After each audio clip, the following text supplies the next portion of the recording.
Background ಹೇಗಿರುತ್ತೆ ಅಂತ ಹೇಳ್ತೀನಿ. ಅವ್ರು ಯಾಕೆ ಒಳಗೆ ಬಂದ್ರು, ಹೆಂಗೆ ಆಕ್ಯುಪೈ ಮಾಡ್ಕೊಂಡ್ರು ಅನ್ನೋದು ಗೊತ್ತಾಗಬೇಕು. ಶಿನಗಟುಲಿ ಹೈವೇ ಸಿಂಪಲ್ ಆಗಿ ಹೇಳನೆ, ಅದು ಒಂದು ಸುಮಾರು ಒಂದು 420 ಕಿಲೋಮೀಟರ್ 450 ಕಿಲೋಮೀಟರ್ ಸ್ಟ್ರೆಚ್. ಅದು ಸುಮಾರು ಗುಡ್ಡ ಬೆಟ್ಟಗಳ ಪ್ರದೇಶ. ಅಲ್ಲಿ ನಾವು ಆಗಲೇ ಹೇಳಿದಾಗೆ ಎಲ್ಲ ಬೆಟ್ಟಗಳು ಕಾಯಕ್ಕಾಗಲ್ಲ, ಸಾವಿರಾರು ಬೆಟ್ಟಗಳು ಇದಾವೆ. ಯಾವ ಬೆಟ್ಟ ಅಂತ ಕಾಯ್ದಿರ, ಬಹಳ ಮಿಲಿಟೆಂಟ್ಸ್ ಬಹಳ ಆಕ್ಟಿವ್ ಇದ್ರಲ್ಲ ಅವಾಗ. ಆ ಒಂದು ಜಗಕ್ಕೆ ಜಾಯ್ನ್ ಆಗ್ತೀನಿ ನಾನು ಅಂತ ಇದೊಂದು ಷಡ್ಯಂತ್ರ ಮಾಡಿ ನಾವು ಕೆಳಗಡೆ ಖಾಲಿ ಮಾಡಿ ಬಂದದ್ದನ್ನ ಬೆಟ್ಟಗಳನ್ನ ಅವ್ರು ಬಂದು ಆಕ್ಯುಪೈ ಮಾಡ್ಕೊಂತಾರೆ. ಸೊ ಇಂಡಿಯನ್ ಮಿಲಿಟರಿ ಅಕಾಡೆಮಿದಲ್ಲಿ 1 ವರ್ಷ ಟ್ರೈನಿಂಗ್ ಆಗಿ 1 ವರ್ಷದಲ್ಲಿ ಇಷ್ಟು ಕಲಿಸ್ಬಿಡ್ತಾರೆ ಸರ್.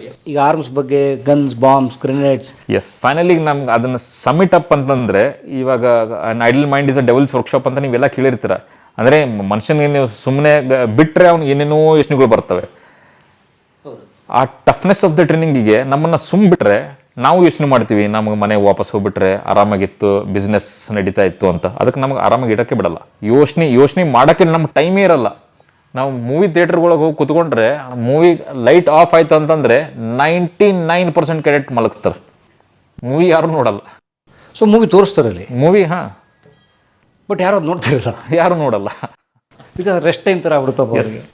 ಯಾಕಂದ್ರೆ ಮಲ್ಗಕ್ಕೆ ಸಿಗೋದೇ ಇಲ್ಲ, ಅಬ್ಸಲ್ಯೂಟ್ಲಿ ಟೈಮ್ ಸಿಗಲ್ಲ ಅಲ್ಲಿ. ಅಷ್ಟು ಎಂಗೇಜ್ ಇರ್ತಾರೆ. ಈ 1 ವರ್ಷದಲ್ಲಿ ಅದನ್ನೆಲ್ಲ ಕಲ್ಸೋದು ಒಂದ್ ಕಡೆ, ದೇ ಆರ್ ಬೇಸಿಕಲಿ ಇಂಡ್ಯೂಸಿಂಗ್ ಕ್ಯಾಸ್. ಅಂದ್ರೆ ನಿಮ್ಮ ಪ್ರೆಷರ್ನ ಹೆಂಗ್ ಹ್ಯಾಂಡಲ್ ಮಾಡ್ಬೇಕು ಅನ್ನೋದನ್ನ ಕಲ್ಸ್ಕೊಟ್ಬಿಡ್ತಾರೆ. ಅಂದ್ರೆ ಒತ್ತಡ ಬೇಕಂತ ಹಾಕಿ ಕೇಯಾಸ್, ಒತ್ತಡನ ಹಾಕಿ ನೀವು ಅದಕ್ಕೆ ಅಡಾಪ್ಟ್ ಆಗ್ಬಿಡ್ತೀರ. ಇಲ್ದ್ರೆ ಇಮ್ಯಾಜಿನ್ ಮಾಡಿ, ಬೆಟ್ಟದ ಮೇಲೆ ಅವ್ರು ಕುತ್ಕೊಂಡಿದ್ದಾರೆ, ನೀವು ಕೆಳಗಿಂದ ಹೋಗಿ ಅವ್ರಿಗೆ ಅಟ್ಯಾಕ್ ಮಾಡ್ಬೇಕಂದ್ರೆ the kind of will power which is required.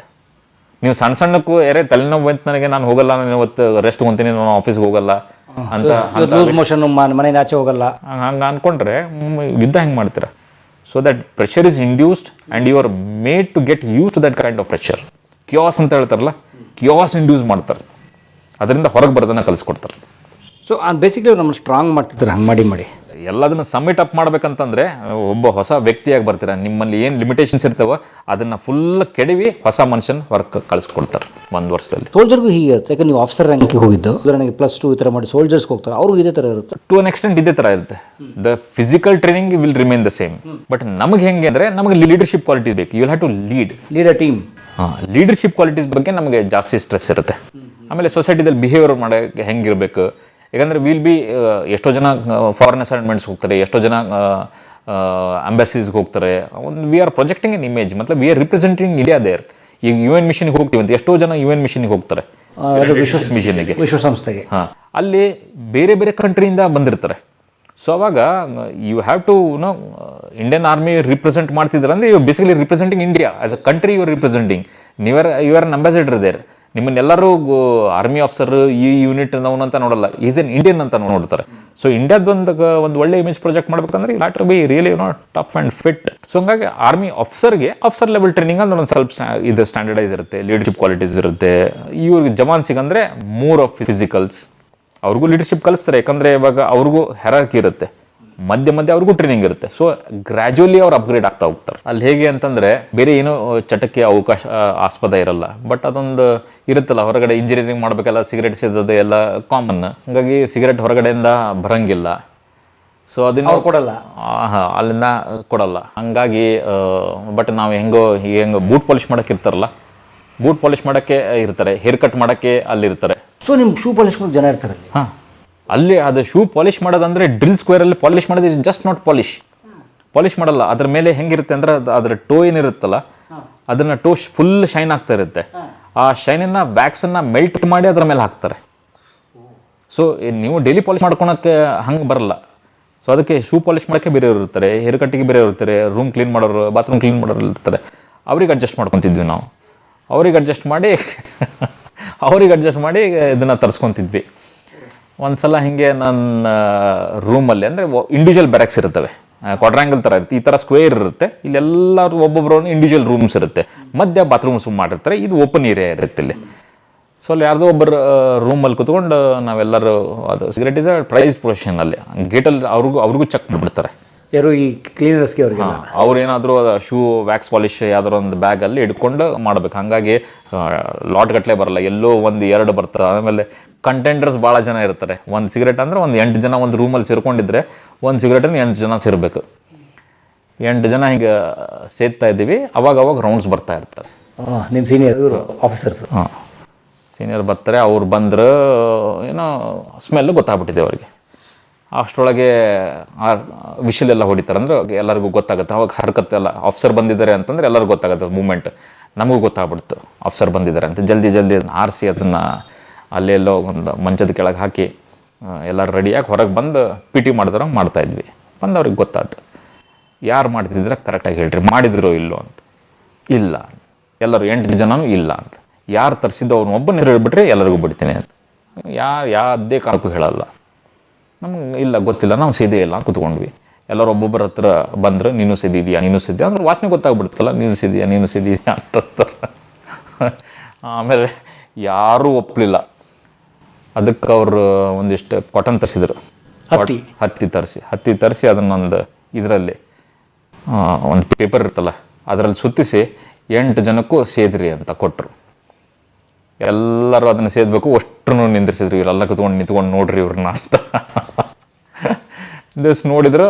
ಅದನ್ನು ಆದಮೇಲೆ ಅದನ್ನು ಅದು ಹತ್ತಿ ಉರಿಯುತ್ತಲ್ಲ, ಕೆಮ್ಮು ಬರುತ್ತೆ. ಕೆಮ್ಮು ಬಂದ ಮೇಲೆ ಆಮೇಲೆ ಬಿಟ್ವಿ. ಅದನ್ನು ಬಿಟ್ಟ ಮೇಲೆ ಈಗಾದರೂ ಹೇಳ್ರಿ ಅಂದರೆ ಹೇಳಲ್ಲ ಅಂದರೆ. ಸೊ ಎಂಟೈರ್ ನೈಟ್ ನಮಗೆ ಪನಿಷ್ಮೆಂಟ್ ಅವತ್ತು. ಒಪ್ಕೊಳ್ಳಿ ಅಂತ ನಾವು ಒಪ್ಪಕ್ಕೆ ರೆಡಿ ಇಲ್ಲ. ಎಂಟೈರ್ ನೈಟ್ ಪನಿಷ್ಮೆಂಟ್ ಅಂದರೆ ರೋಲಿಂಗ್, ಕ್ರಾಲಿಂಗು, ಓಡೋದು, ಹೊತ್ಕೊಂಡು ಓಡೋದು ಇವೆಲ್ಲ ಕಾಮನ್ನಲ್ಲಿ. ಸೊ ಇವನು ಎಲ್ಲರನ್ನೂ ಮಾಡಿದ್ರೆ ಬೆಳಗಿನ ಜಾವ ಆಗಬೇಕು ಅಲ್ಲಿವರೆಗೂ. ಇವಾಗಾದರೂ ಹೇಳ್ರಿ ಅಂತಂದ್ರು. ಅವಾಗೂ ಹೇಳಿಲ್ಲ ಯಾರು ಮಾಡಿದ್ದು, ಯಾರು ತರಿಸಿದ್ದು ಅಂತ. ಫೈನಲಿ ಅವ್ರು ಹೋಗ್ಬೇಕಾದ್ರೆ ಹೇಳಿದ್ರೆ this is the team spirit ಅಂತ ಹೇಳಿದ್ರು. I really appreciate that this is the team spirit ಅಂತ ಹೇಳಿ ಐ ರಿಯಲಿ ಅಪ್ರಿಷಿಯೇಟ್ ದಟ್ ಅಂತಂದು ಹೇಳೋದ್ರು. ಒಬ್ಬನು ಬಿಟ್ಕೊಡ್ಲಿಲ್ಲ ನೀವು? ನಿಮಗಂದರೆ ಅಲ್ಲಿ ಲಿಬರ್ಟಿ ಅಂತ ಹೇಳ್ತೀವಿ. ಲಿಬರ್ಟಿ ಅಂದರೆ ಹೊರಗೆ ಹೋಗೋ ಅವಕಾಶ, ಅದು ಎಲ್ಲರಿಗೂ ಸಿಗಲ್ಲ. ಸೊ ಈ 8 ಜನ ನೆಕ್ಸ್ಟ್ ವೀಕ್ ನಿಮಗೆ ಲಿಬರ್ಟಿ ಕೊಡ್ತೀನಿ ನಾನು, ನೀವು ನೆಕ್ಸ್ಟ್ ವೀಕ್ ಹೊರಗೆ ಬರ್ರಿ ಅಂತಂದು ಹೇಳೋದ್ರು. ವಾವ್. ಸೊ ನೀವು ಒಬ್ರನ್ನೊಬ್ರು ಕ್ರೈಸಿಸಲ್ಲೂ ಒಬ್ರನ್ನೊಬ್ರು ಬಿಟ್ಕೊಡ್ದೇ ಇರೋದು ಅವ್ರು ಅಪ್ರಿಷಿಯೇಟ್ ಮಾಡಿದ್ರು. S, super. ಸೊ ಅದು ಬೇಕಾಗುತ್ತೆ ನೋಡಿ. ಉದಾಹರಣೆಗೆ ಇದೇ ನಿಮ್ಮ ಕಾರ್ಗಿಲ್ ವಾರ್ ತೊಗೊಂಡ್ರೆ ಅಯ್ಯೋ ಅವ್ನು ಯಾರು ಸಾರಿ ಬಿಡಪ್ಪ ನನಗೇನು ಅಂತ ಹಂಗೆಲ್ಲ ಮಾಡೋಕ್ಕಾಗಲ್ಲ ನೋಡಿ. ಅವನಿಗೂ ನಾನು ಜವಾಬ್ದಾರಿ, ನನಗೆ ಅವನ ಜವಾಬ್ದಾರಿ. ಅಲ್ಲಿದ್ದಂಥ ಟೀಮ್ ಸ್ಪಿರಿಟ್ ಸರ್ ಎಲ್ಲೂ ಬರಲ್ಲ. ಟೀಮ್ ಸ್ಪಿರಿಟ್, ಕ್ಯಾಮರಾಡ್ರಿ ಅಂತ ಏನು ಹೇಳ್ತೀವಲ್ಲ, ಬೈಚಾರ, ಬ್ರದರ್ಹುಡ್ ಅಂತ ಏನು ಹೇಳ್ತೀವಲ್ಲ, ಎಲ್ಲೂ ಸಿಗಲ್ಲ ಬೇರೆ ಕಡೆ. ಸೂಪರ್. ಸೊ 1 ವರ್ಷ ಹಿಂಡಿ ನಿಮ್ಮನ್ನು ಬೇರೆ ರೂಪ ಮಾಡ್ತಾರೋದು. It's very tough. But still ಅವಾಗ ಟಫ್ ಅನಿಸ್ತಿತ್ತು. ಬಟ್ ಇವಾಗ ಅದೊಂದು ಬಾಂಡಿಂಗ್ ಏನಿರುತ್ತಲ್ಲ ಪರಮೇಶ್ವರ್ ಅವರೇ, ನೀವು ಕೋರ್ಸ್ಮೇಟ್ಸಲ್ಲಿ ನಾನು ಇವತ್ತು ಇಲ್ಲಿ ಕುಂತಿದ್ದೀನಿ ಅಂತಂದರೆ ನನ್ನ ಕೋರ್ಸ್ಮೇಟ್ ಯಾರಾದರೂ ಒಬ್ಬನು ಎಲ್ಲೋ ಇರ್ಬೋದು, ಬಟಿಂಡಾದಲ್ಲಿರ್ಬೋದು, ರಾಜಸ್ಥಾನ್ ಯಾವುದೋ ಜೈಪುರದಲ್ಲಿರ್ಬೋದು. ನನಗೇನಾದರೂ ಕೆಲಸ ಇತ್ತು, ಅವನಿಗೆ ಫೋನ್ ಮಾಡಿ ಇಂಥ ಕೆಲಸ ಆಗಬೇಕಂತಂದು ಹೇಳಿ ಆಮೇಲೆ ಆಗುತ್ತೋ ಇಲ್ಲ ಅಂತ ಕೇಳಂಗೆ ಇಲ್ಲ ನಾನು. ಅವನಿಗೆ ಗೊತ್ತು ಅವ್ನು ಮಾಡೇ ಮಾಡ್ತಾನೆ ಅಂತ. Because that bonding is so strong. ಒಂದು ಕೋರ್ಸ್ಮೇಟ್ಸ್ ಅಂತಂದರೆ ಕೋರ್ಸ್ಮೇಟ್ಸ್ ಬಗ್ಗೆ ಇಷ್ಟು ಅಟ್ಯಾಚ್ಮೆಂಟ್ ಇರುತ್ತೆ ನಮಗೆ ಅಂದರೆ, ಜಸ್ಟ್ ಒಂದು ಎಕ್ಸಾಂಪಲ್ ಹೇಳ್ತೀನಿ ನಾನು. 25 ವರ್ಷ ಆಯ್ತು ನಮ್ಮ ಟ್ರೈನಿಂಗಿಗೆ. ನಾವು 99 ಕಮಿಷನ್ ಆಗಿದೆ, ಡಿಸೆಂಬರ್ 99 ಹೋದ ವರ್ಷ 25 ವರ್ಷ ಆಯ್ತು. 25 ವರ್ಷ ಆದಾಗ ನಾವು ಎಲ್ಲರೂ ಸೇರಿಕೊಂಡು ಇಂಡಿಯನ್ ಮಿಲಿಟರಿ ಅಕಾಡೆಮಿಗೆ ಹೋಗಿದ್ವಿ. ಎಷ್ಟು ಜನ ಪಾಸ್ಔಟ್ ಆಗಿದ್ವಲ್ಲ ಅಷ್ಟರು ಇಂಡಿಯನ್ ಮಿಲಿಟರಿ ಅಕಾಡೆಮಿಗೆ ಸೇರಿಕೊಂಡು ವಿತ್ ಫ್ಯಾಮಿಲೀಸ್ ಹೋಗಿದ್ವಿ. ಅಲ್ಲಿ 25 ವರ್ಷದ ನಂತರ ಅದೇ ವಿದ್ಯಾರ್ಥಿಗಳು ಮತ್ತೋಗಿದ್ವಿ ಅಲ್ಲೇ. ಸೊ ಎಷ್ಟು ಬಾಂಡಿಂಗ್ ಇರೋದು ಅಂತ ಕೇಳ್ತಾ ಇದ್ದೀನಿ. ಈ ಇಡೀ ಇದರಲ್ಲಿ ಕಾರ್ಗಿಲ್ ಯುದ್ಧದಾಗ ನಾವು ಜಸ್ಟ್ ಕಮಿಷನ್ ಡಿಸೆಂಬರ್ 98 ನಾವು ಕಮಿಷನ್ ಆಗಿದೆ. ಜನವರಿ 99 ನಾವು ಯೂನಿಟ್ ಸೇರ್ಕೊಂಡಿದ್ದು. ಜನವರಿ 99 ಸೇರ್ಕೊಂಡ್ವಿ. ಮೇ, ಜೂನ್, ಜುಲೈದಲ್ಲಿ ಯುದ್ಧ ಆಗಿದ್ದು. ಮ್ಯಾಕ್ಸಿಮಮ್ ಕ್ಯಾಶುಯಾಲಿಟಿ ಆಗಿದೆ ನಮ್ಮ ಬ್ಯಾಚ್ನಲ್ಲಿ. ಆ ಬ್ಯಾಚ್ನಲ್ಲಿ 24 ಜನ ಟೋಟಲಿ ಅಲ್ಲಿವರೆಗೂ ತಿಳ್ಕೊಂಡಿದ್ದಂಥವ್ರು ನಮ್ಮ ಯೂನಿಟಲ್ಲಿ. ಸೊ ಆ 24 ಜನದ ಫ್ಯಾಮಿಲೀಸ್ ಏನಿದಾವಲ್ಲ ಅವ್ರು ಅಷ್ಟ್ರಿಗೂ ಕರೆದಿದ್ವಿ ಅಲ್ಲಿ ಐ ಎಮ್ ಎಗೆ. ಅವ್ರು ಅಷ್ಟಿಗೂ ಕರೆದು ಆನರ್ ಮಾಡಿದ್ವಿ. ಅಷ್ಟೇ ಅಲ್ಲ, ನಮ್ಮ ಕೋರ್ಸ್ ನಂಬರ್ 103 ಅಂತ, 103 ರೆಗ್ಯುಲರ್ ಅಂತ, 103 ನಮ್ಮ ಕೋರ್ಸ್ ನಂಬರ್. ಸೊ ನಾವು ಅಲ್ಲಿ ಹೋಗೋಕ್ಕಿಂತ 6 ತಿಂಗಳು, 1 ವರ್ಷದ ಮುಂಚೆಯಿಂದನೇ ನಾವು ತಯಾರಿ ಮಾಡ್ತಾಯಿದ್ವಿ. ಹೆಂಗೆ ಮಾಡಿದ್ವಿ ಅಂತಂದರೆ 103 ಕೋರ್ಸ್ ಏನಿತ್ತಲ್ಲ ಅದಕ್ಕೆ ಎಲ್ಲರೂ ಸೇರಿ ಈಗೇನು ಆ್ಯಪ್ ಬರ್ತಾವಲ್ಲ ಆ ಆ್ಯಪ್ ಥ್ರೂ 1 ಲಕ್ಷದ ಎಲ್ಲರೂ ಸೇರಿ ಟೋಟಲಿ ಕ್ಯುಮ್ಯುಲೇಟಿವ್ 1,03,000 ಕಿಲೋಮೀಟರ್ ಓಡಿದಾರೆ ಜನ. ಅಂದರೆ ಎಲ್ಲರದು ಸೇರಿ. ಈಗ ನನ್ನ ಕೈಲಾಗಲ್ಲ, ನಾನು 10 ಕಿಲೋಮೀಟರ್ ಓಡ್ತೀನಿ, ಇನ್ನೊಬ್ಬನ ಯಾರೋ 100 ಕಿಲೋಮೀಟರ್ ಓಡ್ತೀನಿ, ಇನ್ನೊಬ್ಬನ ಯಾರೋ 200 ಕಿಲೋಮೀಟರ್ ಓಡ್ತಾನೆ. ಆ ಆ್ಯಪಲ್ಲಿ ಅಪ್ಡೇಟ್ ಮಾಡ್ತಾ ಬಂದು ಎಲ್ಲರೂ ಸೇರಿ 1,03,000 ಕಿಲೋಮೀಟರ್ ಓಡಿದ್ವಿ as a tribute to those people who sacrifice their lives. So this is the bonding. ಇದೊಂದು ಬಾಂಡಿಂಗ್ ಇರುತ್ತೆ ಆರ್ಮಿದಲ್ಲಿ. ಒಂದು ಕೋರ್ಸ್ಮೇಟ್ ಅಂತಂದರೆ ಅಷ್ಟು ಅಭಿಮಾನ, ಅಷ್ಟು ಬ್ರದರ್ಹುಡ್ ಇಟ್ಕೊಂಡಿರ್ತೀವಿ, ಅಷ್ಟು ಕ್ಯಾಮ್ರಾಡರಿ ಇಟ್ಕೊಂಡಿರ್ತೀವಿ ನಾವು. ಆರ್ಮಿನ ಬಿಟ್ಟು ಬಂದಮೇಲೆ ಆ ಥರ ನಿಮ್ಮ ಮಿಲಿಟರಿ ಅಕಾಡೆಮಿಗೆ ಹೋಗೋಕೆ ಅವಕಾಶ ಇರುತ್ತೆ. ಇಂಥ ಒಕೇಶನಲ್ಲೇ ಆರ್ಗನೈಸ್ ಮಾಡಿರ್ತಾರೆ. ಈಗ ಅಲುಮಿನಿ ಮೀಟ್ ಎಲ್ಲ ಮಾಡ್ತೀವಲ್ಲ ನಾವು ಸ್ಕೂಲಲ್ಲಿ, ಕಾಲೇಜಲ್ಲಿ, ಇದೇ ಥರ ಅವರೇ ಆರ್ಗನೈಸ್ ಮಾಡ್ತಾರೆ. ಸೊ ಒಂದು 3 days ನಾವು ಅಲ್ಲೇ ಹೋಗಿರ್ತೀವಿ. ಸೂಪರ್. ಜನ ಇದ್ರಿ ಬ್ಯಾಚಲ್ಲಿ ಟ್ರೈನಿಂಗಲ್ಲಿ? ಆ ಒಂದು 400 ಜನ ಇದ್ವಿ. ಈಗ ಇಲ್ಲಿ 24 ಜನ ಇಲ್ಲ? 24 ಜನ. ಡಿಸೆಂಬರ್ 98 ನಂದು ಕಮಿಷನ್ ಕಂಪ್ಲೀಟ್ ಆಗುತ್ತೆ. ನನ್ನ ಟ್ರೈನಿಂಗ್ದು ಒಂದು ಹೇಳ್ಬಿಡ್ತೀನಿ ಕೇಳಿ. ಫೈನಲಿ ನಮ್ದು ಎಲ್ಲ ಟ್ರೈನಿಂಗ್ ಆದ ನಂತರ ನಮ್ದು ಪಾಸಿಂಗ್ ಔಟ್ ಪರೇಡ್ ಅಂತ ಇರುತ್ತೆ. ಪಾಸಿಂಗ್ ಔಟ್ ಪರೇಡ್ ಯಾರಾದರೂ ನಿಮ್ಮೆಲ್ಲ ವೀಕ್ಷಕರಿಗೆ ಇದನ್ನು ರಿಕ್ವೆಸ್ಟ್ ಮಾಡ್ಕೊತೀನಿ, passing out parade Indian military academy ಅಂತ ಯೂಟ್ಯೂಬಲ್ಲಿ ಸರ್ಚ್ ಮಾಡಿ ನೋಡಿ. ಮೆಜೆಸ್ಟಿಕ್ ಬಿಲ್ಡಿಂಗ್, ಚಟ್ವುಡ್ ಬಿಲ್ಡಿಂಗ್ ಅಂತ ಇದೆ. ಅದೊಂದು ಬ್ರಿಟಿಷರ್ ಕಾಲದಲ್ಲಿ ಕಟ್ಟಿದಂಥ ಬಿಲ್ಡಿಂಗ್, ಚಟ್ವುಡ್ ಅಂತ ಹೆಸರಿಟ್ಟಿದ್ದಾರೆ ಅದಕ್ಕೆ. ಅಲ್ಲೊಂದು ದೊಡ್ಡದೊಂದು ಫೀಲ್ಡ್ ಇದೆ, ಅಂದರೆ ಪರೇಡ್ ಗ್ರೌಂಡ್ ಇದೆ. ಆ ಪರೇಡ್ ಗ್ರೌಂಡ್ ನಮ್ಮ ಫೈನಲ್ ಒಂದು 2 days ಹೆಂಗಿರುತ್ತೆ ನಮ್ಮ ಟ್ರೈನಿಂಗ್ದು ಅಂತಂದರೆ, ನಮ್ಮ ಪೇರೆಂಟ್ಸ್ ಎಲ್ಲರೂ ಬಂದು, ಎಲ್ಲ ಕೆಡೆಟ್ಸಿನ ಪೇರೆಂಟ್ಸ್ ಬಂದಿರ್ತಾರೆ. ಅಲ್ಲಿ ಪೇರೆಂಟ್ಸ್ ಬಂದು ನಾವು ಆ ಡ್ರಿಲ್ ಸ್ಕ್ವೇರಲ್ಲಿ ಡ್ರಿಲ್ ಮಾಡ್ತೀವಿ. ಅಂದರೆ ಫುಲ್ ಒಂದು ರೌಂಡ್ ಡ್ರಿಲ್ ಮಾಡ್ತಾ ಹೋಗ್ತೀವಿ. ಡ್ರಿಲ್ ಮಾಡಿದಾಗ ನಮ್ಮ ಪೇರೆಂಟ್ಸ್ ಅಲ್ಲಿ ಕುತ್ಕೊಂಡು ನೋಡ್ತಾ ಇರ್ತಾರೆ. ಹೆಲಿಕಾಪ್ಟರ್ ಬಂದು ನಮ್ಮ ಮೇಲೆ ಪೆಟಲ್ಸ್ ಹಾಕುತ್ತೆ, ಅಂದರೆ ಪೇರೆಂಟ್ಸ್ ಇರ್ತಾರೆ. ಮಧ್ಯೆ ಬಂದು ಹೆಲಿಕಾಪ್ಟರಿಂದ ಹೂವು ಹಾಕ್ತಾರೆ. ನಾವಿನ್ನೇನು ಫುಲ್ ಡ್ರಿಲ್ ಕಂಪ್ಲೀಟ್ ಮಾಡಿ ಒಳಗಡೆ ಹೋಗ್ತಿದ್ದೀವಿ ಅಂದಾಗ, ಆ ಬಿಲ್ಡಿಂಗ್ ಹತ್ತಬೇಕಾದ್ರೆ ಒಂದು ಸ್ಟೆಪ್, 2 ಸ್ಟೆಪ್ ಇದ್ದಾವೆ. ಆ ಸ್ಟೆಪ್ ಮೇಲೆ ಅಂತಿಮ್ ಪಗ್ ಅಂತ ಬರೆದಿದ್ದಾರೆ, ಅಂದರೆ ಲಾಸ್ಟ್ ಸ್ಟೆಪ್ ಅಂತ ಬರೆದಿದ್ದಾರೆ. ಇಲ್ಲಿವರೆಗೂ ನಾವು ಏನು ಎಷ್ಟು ಕಾಯ್ತಿರ್ತೀವಿ ಅಂದರೆ, ಟ್ರೈನಿಂಗ್ ಮುಗಿಯಿತಪ್ಪ, ಯಾಕಂದರೆ ಭಾಳ ಟಫ್ ಇರುತ್ತಲ್ಲ ಟ್ರೈನಿಂಗ್. ಅಲ್ಲಿವರೆಗೂ ನಾವು ಕಾಯ್ತಾ ಇರ್ತೀವಿ, ಟ್ರೈನಿಂಗ್ ಯಾವಾಗ ಮುಗೀತು ಅಂತ. ನೀವು ನಂಬಲ್ಲ, 100 ದಿನ ಇದೆ ಟ್ರೈನಿಂಗ್ ಮುಗಿಯೋಕಂದಾಗ, ಮುಗಿಬೇಕಾದ್ರೆ ಇನ್ನೂ 100 ದಿನ ಇದ್ದೆ ಆದಾಗ ನಾವು ಬೋರ್ಡಲ್ಲಿ ಬರೆಯೋಕ್ಕೆ ಸ್ಟಾರ್ಟ್ ಮಾಡ್ತೀವಿ. 99 days to go, 98 days to go, ಅಂದರೆ ಅಷ್ಟು ಕಾಯ್ತಾ ಇರ್ತೀವಿ ಅಂತ. ಕೌಂಟ್ ಡೌನ್ ಶುರು ಆಗಿರುತ್ತೆ. ಸೊ ಅದು ಒಂದು 100 ದಿನ, 3 ತಿಂಗಳ ಹಿಂದೆ ಸ್ಟಾರ್ಟ್ ಮಾಡಿರ್ತೀವಿ. ಅಲ್ಲಿ ಅಷ್ಟು ಕಾಯ್ತಾ ಇರ್ತೀವಿ ನಾವು. ಬಟ್ ಆ ಡ್ರಿಲ್ ಸ್ಕ್ವೇರಲ್ಲಿ ಏನು ಮಾಡಿ ಬರ್ತಿರಲಿಲ್ಲ, ಅದನ್ನು ಮೇಲೆ ಹತ್ತಬೇಕಾದ್ರೆ ಅವಾಗ ಎಷ್ಟು ಜನಕ್ಕೆ ದುಃಖ ಆಗ್ತಿರುತ್ತೆ ಅಂದರೆ, ಅವಾಗ ಅನ್ಕೊಂತಿರ್ತೀವಿ ಮುಗೀತಲ್ಲಪ್ಪ ಇದ್ರಿ ಟ್ರೈನಿಂಗು, ಇನ್ಮೇಲೆ ನಾವು ಇಷ್ಟು ಎಲ್ಲರೂ ಒಂದೇ ಕಡೆ ಸೇರೋಕ್ಕಾಗಲ್ಲ, ಇದರಲ್ಲಿ ಎಷ್ಟು ಜನ ಮುಂದೆ ನೋಡ್ತೀವೋ ಇಲ್ಲೋ, ಎಷ್ಟು ಜನ ಸಿಗ್ತಾರೋ ಇಲ್ಲೋ ಅಂತ ಅಂತಿಮ ಪಗ್ಗನ್ನು ಕ್ಲಿಯರ್ ಮಾಡ್ತೀವಿ. ಸೊ ಲಾಸ್ಟ್ ಸ್ಟೆಪ್ ಅಂತ ಇದೆ. ಲಾಸ್ಟ್ ಸ್ಟೆಪ್ಪನ್ನು ಕ್ಲಿಯರ್ ಮಾಡಿದಾಗ ಅಲ್ಲಿಗೆ ನಿಮ್ಮ ಟ್ರೈನಿಂಗ್ ಕಂಪ್ಲೀಟ್ ಆಯ್ತು ಅಂತ.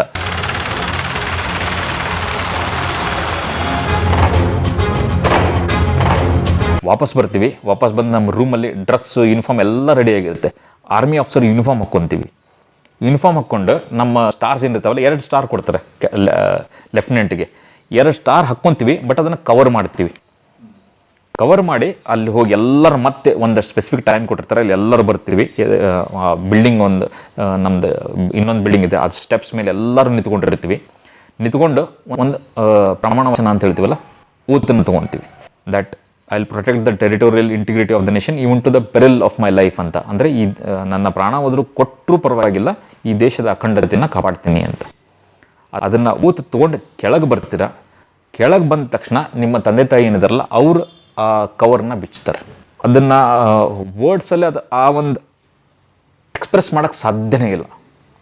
ಎಂಥ ಒಂದು ಹೆಮ್ಮೆಯ ಕ್ಷಣ ಅದ ಅಂತಂದರೆ, ಇಟ್ ಈಸ್ ಅಲ್ಟಿಮೇಟ್ ಅಂತಂದ್ರೆ ಹೇಳ್ತಾರೆ. ಅದಕ್ಕಿಂತ ಹೆಚ್ಚಿನ ಖುಷಿ ಏನೂ ಜೀವನದಲ್ಲಿ ಯಾರಿಗೂ ಕೊಡಲಿಕ್ಕಿಲ್ಲ. ನಮಗಷ್ಟೇ ಅಲ್ಲ, ನಾನು ನೋಡಿದ್ದೀನಿ ನಮ್ಮ ತಂದೆ ತಾಯಿ ಕಣ್ಣಲ್ಲಿ ಎಷ್ಟು ಖುಷಿ ಇತ್ತು ಅವತ್ತಂತ. ಒಬ್ಬ ಆರ್ಮಿ ಯೂನಿಫಾರ್ಮ್ ಆಫೀಸರ್ನ ಯೂನಿಫಾರ್ಮಲ್ಲಿ ನೋಡೋದೇನಿದೆಯಲ್ಲ, ಅವರಿಗೆ ಸಲ್ಯೂಟ್ ಮಾಡೋಕ್ಕೆ ಬರ್ತಾ ಇರಲಿಲ್ಲ. ಬಟ್ ಅವ್ರು ಹೆಂಗೋ ಸಲ್ಯೂಟ್ ಮಾಡ್ತಿದ್ರಲ್ಲ, ತಂದೆ ತಾಯಿ ಮಗನಿಗೆ ಸಲ್ಯೂಟ್ ಮಾಡ್ತಾರೆ ಅಂದರೆ ನೀವು ಇಮ್ಯಾಜಿನ್ ಮಾಡಿ ಅವ್ರಿಗೆ ಎಷ್ಟು ಖುಷಿ ಆಗಿರ್ಬೋದು ಅಂತ. ಸೊ ಈ ಥರ ಟ್ರೈನಿಂಗ್ ನಮ್ದು ಕಂಪ್ಲೀಟ್ ಆಗಿ ನಿಮ್ಮ ತಂದೆ ತಾಯಿ ರಿಯಾಕ್ಷನ್ ಭಾಳ ಖುಷಿಯಾಗಿದ್ರು ಅವರು. ಹಿಂಗೆ ಅಂದರೆ ಇಂಥದ್ದೊಂದು ಎಕ್ಸ್ಪೆಕ್ಟ್ ಮಾಡಿರಲಿಲ್ಲ, ಹಿಂಗೆ ನೋಡ್ತಿರಲಿಲ್ಲ. ಇಷ್ಟು ಜನ ಪಾಸಿಂಗ್ ಔಟ್ ಪರೇಡ್ ನೋಡಿರಲಿಲ್ಲ. ಆರ್ಮಿ ಅಂತಂದರೆ ಯಾವುದೋ ಒಂದು ಮೂವಿದಲ್ಲಿ ಒಂದು ಯೂನಿಫಾರ್ಮ್ ಹಾಕೊಂಡಿದ್ದು ನೋಡಿದ್ ಬಿಟ್ಟರೆ ಅವ್ರಿಗೆ ಗೊತ್ತೇ ಇಲ್ಲ. ಬಟ್ ಆ ಇಂಡಿಯನ್ ಮಿಲಿಟರಿ ಅಕಾಡೆಮಿಗೆ ಬರ್ತಾರೆ, ಅದನ್ನೆಲ್ಲ ನೋಡ್ತಾರೆ, ಹೈಯರ್ ಆಫೀಸರ್ಸ್ನ ಎಲ್ಲರನ್ನೂ ಮೀಟ್ ಮಾಡ್ತಾರೆ. ಅವರೆಲ್ಲ ಬಂದು ಮೀಟ್ ಮಾಡ್ತಾರೆ, ಇವರನ್ನು ಎಲ್ಲರಿಗೂ ಗ್ರೀಟ್ ಮಾಡ್ತಾರೆ. ನಮ್ಮ ಬೆರೆಕ್ಸ್ ನಾವು ಎಲ್ಲಿದ್ವಿ, ನಾವು ಏನೇನು ಟ್ರೈನಿಂಗ್ ಮಾಡಿದ್ವಿ ಅದನ್ನೆಲ್ಲ ನೋಡ್ತಾರೆ. ಫೈನಲ್ ಕಲ್ಮಿನೇಷನ್ ಅಂದರೆ ಲಾಸ್ಟಲ್ಲಿ ಬಂದು ಈ ಥರ ಒಂದು ಪ್ರಮಾಣ ವಚನ ಆಗುತ್ತೆ, ಡ್ರಿಲ್ ಆಗುತ್ತೆ. ಹೆಲಿಕಾಪ್ಟ್ರಲ್ಲಿ ನಮಗೆ ಹೂವು ಹಾಕೋದನ್ನು ನೋಡ್ತಾರೆ. ಆಮೇಲೆ ನಮ್ಮ ಪ್ರಮಾಣ ವಚನ ನೋಡ್ತಾರೆ. ಅದಾದಮೇಲೆ ಅವರೇ ಬಂದು ನಮ್ಮ ಕವರ್ನ ತೆಗೆದು ಫೈನಲಿ ಆಫೀಸರ್ ಮಾಡಿಕೊಡ್ತಾರೆ. It is A fantastic feeling. ನಮ್ಮ ತಾಯಿ ಹೇಳಿದ್ದು ನನಗೆ ಇನ್ನೂ ಚೆನ್ನಾಗಿ ನೆನಪಿದೆ. ಅದನ್ನು ನಾನು ತೆಗೆದ ತಕ್ಷಣ ಅವ್ರಿಗೆ ಎಷ್ಟು ಖುಷಿಯಾಗಿತ್ತು ಅಂತಂದರೆ, ಆಮೇಲೆ ಹೇಳಿದ್ರು ಅವರು, ದೇಶ ಸೇವೆ ಚೆನ್ನಾಗಿ ಮಾಡಪ್ಪ ಅಂತಂದು ಹೇಳಿದ್ರು.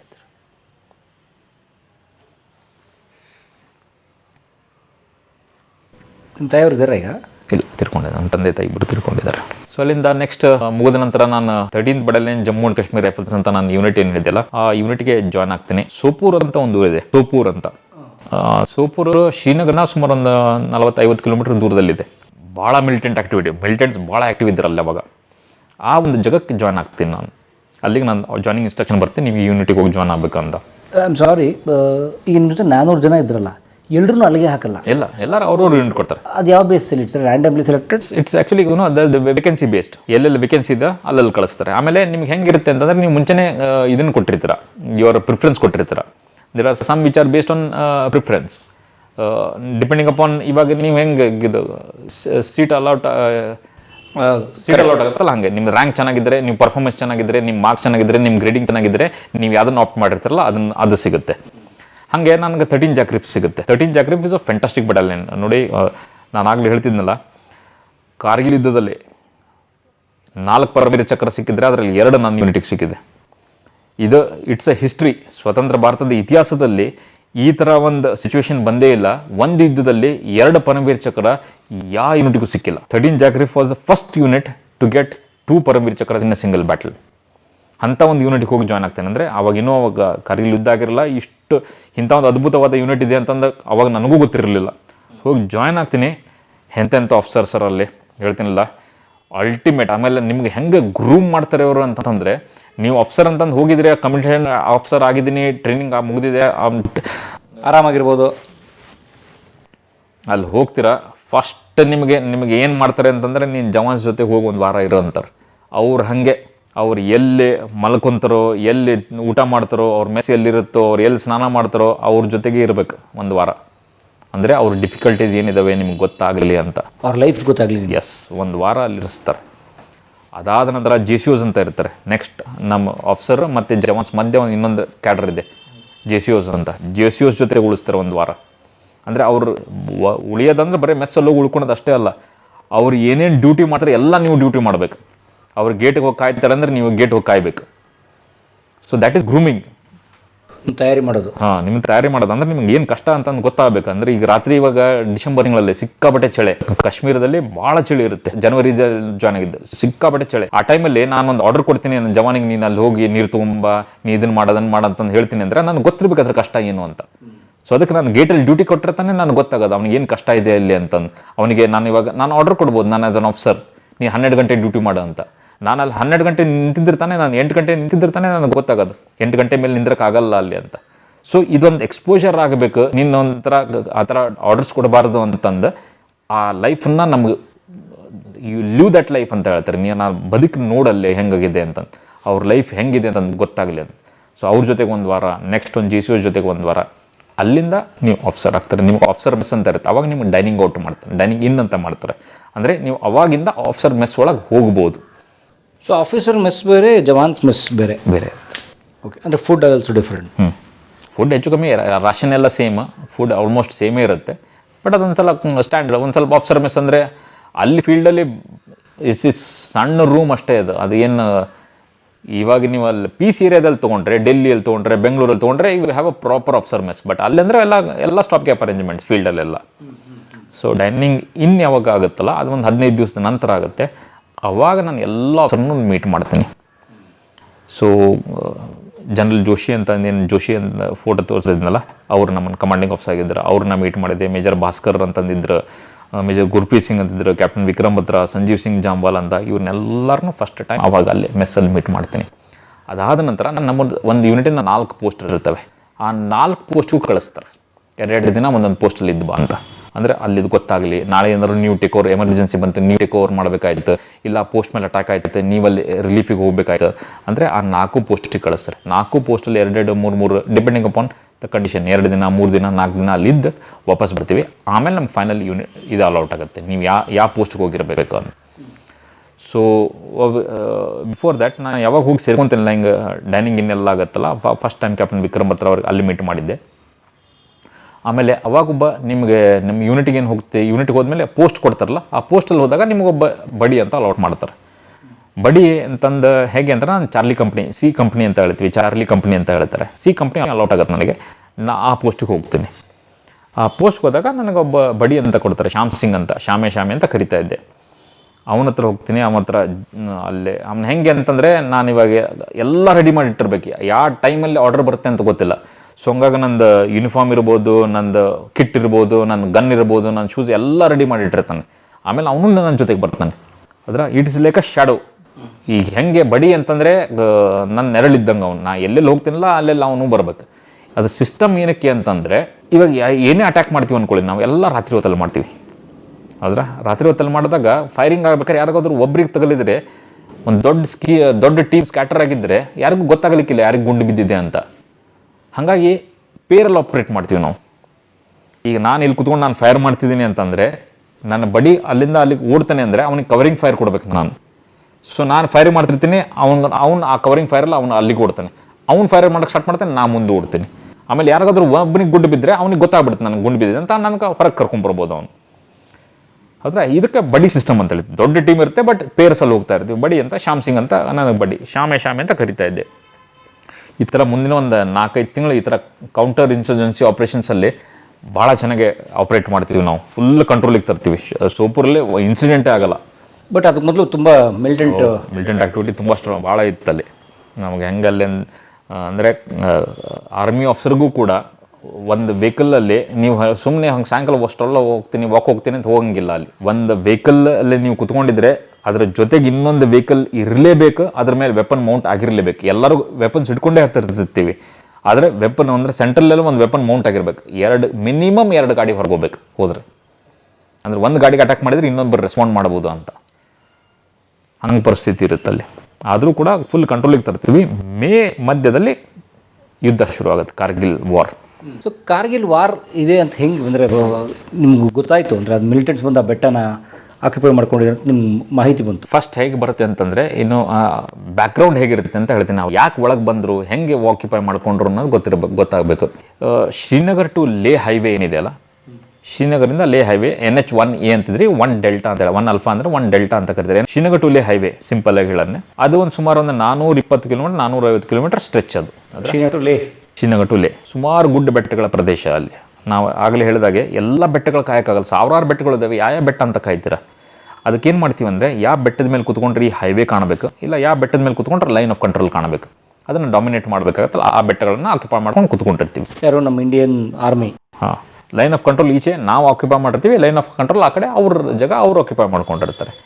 ಅಲ್ಲಿ ಬೆಟ್ಟ, ಅಲ್ಲಿ ತುಂಬ ಹಿಮ ಬೀಳುತ್ತಲ್ಲ, ಭಾಳ ಹಿಮ ಬೀಳೋದ್ರಿಂದ ಏನು ಮಾಡ್ತೀವಿ ಅಂದರೆ, ಭಾಳ ಹಿಮ ಬಿದ್ದಾಗ ಈಗ ಬೆಟ್ಟದ ಮೇಲೆ 10 ಜನ ಕುತ್ಕೊಂಡು ಕಾಯ್ತಾ ಇರ್ತಾರೆ, ಹಗಲು ರಾತ್ರಿ ಕಾಯ್ತಾರೆ ಅಂದ್ಕೊಳ್ಳಿ.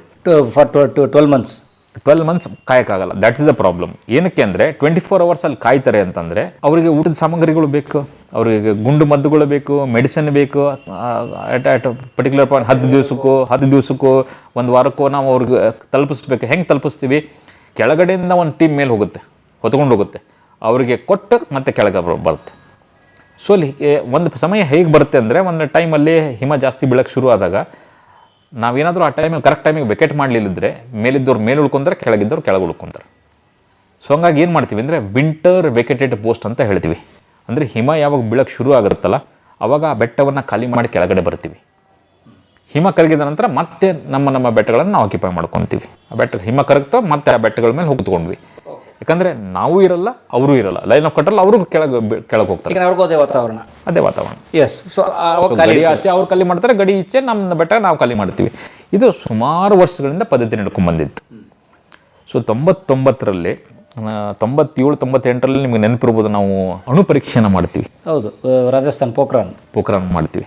ಆವಾಗ ಏನಾಗುತ್ತೆ ಅಂದರೆ, ಇಂಟರ್ನ್ಯಾಷನಲ್ ಸ್ಯಾಂಕ್ಷನ್ಸ್ ಎಲ್ಲ ಬರುತ್ತೆ. ವಾಜಪೇಯಿ ಜಿ ಅವ್ರ ಗೌರ್ಮೆಂಟ್ ಇದ್ದು, BJP ಗೌರ್ಮೆಂಟ್, ವಾಜಪೇಯಿ ಜಿ ಪ್ರಧಾನಮಂತ್ರಿ. ಅವಾಗ ಅಮೆರಿಕ ದಿಗ್ಬಂಧನಗಳು, ಇಡೀ ಜಗತ್ತು ನಮ್ಮ ಮೇಲೆ ಕೆಂಡ ಕಾರ್ತಿತ್ತು. ಎಸ್, ಆ ಟೈಮಲ್ಲಿ ಲಾಡ್ ಆಫ್ ಸ್ಯಾಂಕ್ಷನ್ಸ್ ಎಲ್ಲ 2 ಕಂಟ್ರಿ ಮೇಲೆ ನಾವು ಮಾಡ್ತೀವಿ. ನಾವು ಮಾಡಿ ಒಂದು 14 ದಿನಕ್ಕೂ ಅವರು ಕೂಡ ಮಾಡ್ತಾರೆ. ಪಾಕಿಸ್ತಾನದವರು ಅವರು ನ್ಯೂಕ್ಲಿಯರ್ ಬ್ಲಾಸ್ಟ್ ಮಾಡಿದ್ರು. ಹಾಗಾಗಿ 2 ಕಂಟ್ರಿ ಮೇಲೆ ಇಂಟರ್ನ್ಯಾಷನಲ್ ಸ್ಯಾಂಕ್ಷನ್ಸ್ ಬೀಳುತ್ತೆ. ಸ್ಯಾಂಕ್ಷನ್ಸ್ ಅಂದರೆ ನಿಮಗೆ ಫೆಸಿಲಿಟೀಸ್ ಕೊಂಡಷ್ಟು ಕಟ್ ಮಾಡಿದ್ರು. ಹಾಂ, ಈಗ ಇಮ್ಯಾಜಿನ್ ಮಾಡಿ, ನಾವು LCH ನಾವು ಲೈಟ್ ಕಾಂಬ್ಯಾಟ್ ಹೆಲಿಕಾಪ್ಟರ್ ಮಾಡ್ತಾ ಇದ್ವಿ, ಯಾವುದೋ ಒಂದು ಏರ್ಕ್ರಾಫ್ಟ್ HAL ಡೆವಲಪ್ ಮಾಡ್ತಾ ಇದೆ. ಅವ್ರ ಇಂಜಿನ್ ಯುರೋಪಿಯನ್ ಯೂನಿಯನಿಂದ ಬರಬೇಕು, ಅಮೆರಿಕಾದಿಂದ ಬರಬೇಕು, ಇಲ್ಲ ಫ್ರಾನ್ಸಿಂದ ಬರಬೇಕು. ಆ ಇಂಜಿನ್ ಕೊಡಲ್ಲ ನಿಮಗೆ. ಟೆಕ್ನಾಲಜಿ ಟ್ರಾನ್ಸ್ಫರ್ ಮಾಡಬೇಕಂತಿರುತ್ತೆ. ಬೇರೆ ಯಾವುದೋ ಒಂದು ವೆಪನ್ ಡೆವಲಪ್ ಮಾಡ್ತಾ ಇರ್ತೀವಿ, ಅದ್ರದ್ದು ಯಾವುದೋ ಒಂದು ಪಾರ್ಟ್ ಅಲ್ಲಿಂದ ಬರಬೇಕಾಗಿರುತ್ತೆ, ಅದನ್ನು ನಾವು ಕೊಡಲ್ಲ ಅಂತಾರೆ. ಒಂದು ಟರ್ಬೈನು, ಒಂದು ಗ್ಯಾಸ್ ಸ್ಟೇಷನು, ಏನೋ ಒಂದು ಮಾಡಿದ್ರೆ ಎಲ್ಲ ಥರದ ಸ್ಯಾಂಕ್ಷನ್ಸನ್ನು ಎಲ್ಲ ಸ್ಯಾಂಕ್ಷನ್ಸ್ ಹಾಕ್ಬಿಡ್ತಾರೆ. ಯಾವುದೇ ಥರ ನಮಗೆ ಟೆಕ್ನಾಲಜಿಗೆ ಇರ್ಬೋದು ಕೊಡಲ್ಲ, ಫೈನಾನ್ಷಿಯಲ್ ಅಸಿಸ್ಟೆನ್ಸ್ ಇರ್ಬೋದು ಕೊಡಲ್ಲ, ಯಾವುದೋ ಒಂಥರ ಈಡ್ ಇರ್ಬೋದು ಅದನ್ನೆಲ್ಲ ಕೊಡಲ್ಲ, ಅದನ್ನೆಲ್ಲ ನಿಂದಿಸ್ಬಿಡ್ತಾರೆ.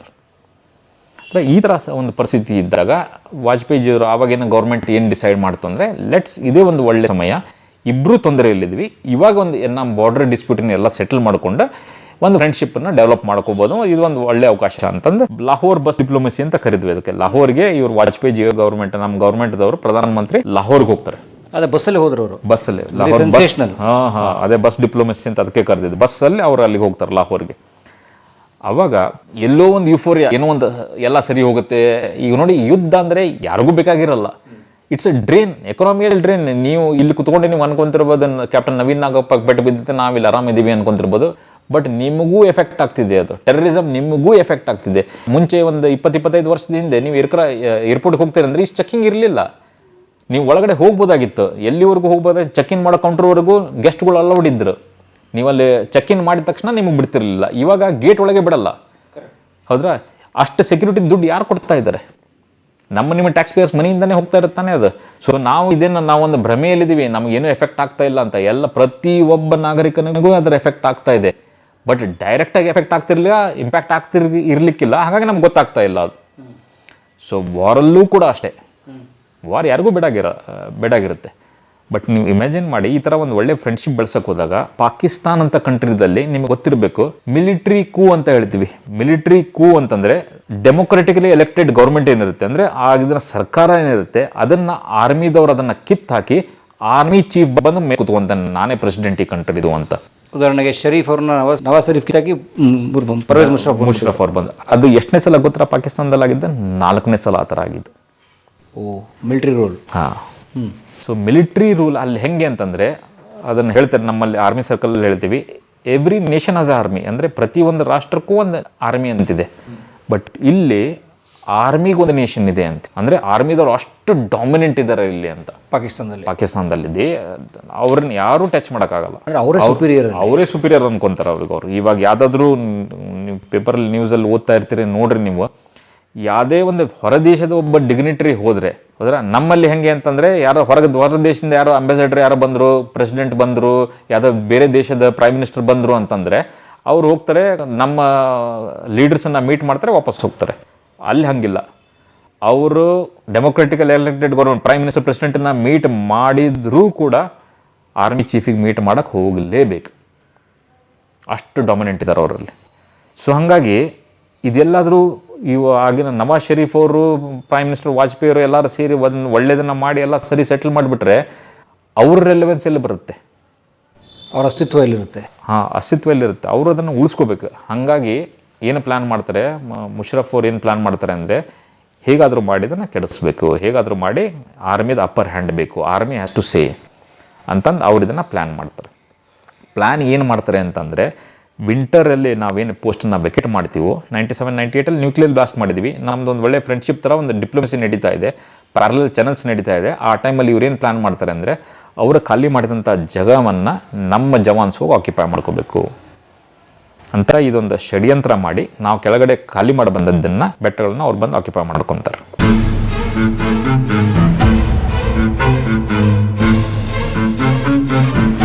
ಕಲಾ ಮಾಧ್ಯಮದ ಎಲ್ಲಾ ಎಪಿಸೋಡುಗಳು ನಿಮಗೆ ಸಿಗಬೇಕು ಅಂತಂದ್ರೆ ಕಲಾ ಮಾಧ್ಯಮ ಯೂಟ್ಯೂಬ್ ಚಾನೆಲ್ನ ಸಬ್ಸ್ಕ್ರೈಬ್ ಮಾಡಿ, ಬೆಲ್ ಐಕಾನ್ನ ಕ್ಲಿಕ್ ಮಾಡಿ, ತಪ್ಪದೇ ಮಾಡಿ. ಸ್ನೇಹಿತರೆ, ಕಲಾ ಮಾಧ್ಯಮದ ಎಲ್ಲ ಸಂದರ್ಶನಗಳನ್ನ ನೀವೀಗ ಓದಬಹುದು.